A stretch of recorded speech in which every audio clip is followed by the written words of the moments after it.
Hello everyone, welcome back to the channel. In this video, I'm going to walk you through how to create a checkout page in Bigcartel.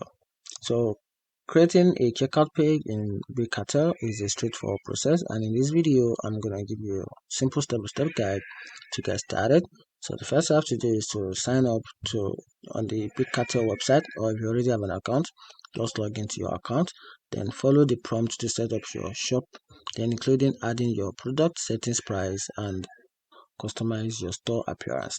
So once that is done, go to the account section in the Bigcartel admin, click on the setup your payment option, then connect your preferred payment method such as Stream, Square, or PayPal.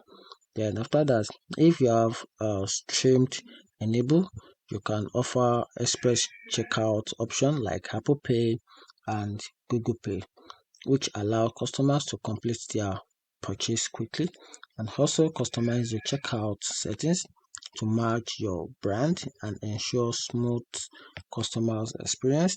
You can also edit these settings at any time in the account section.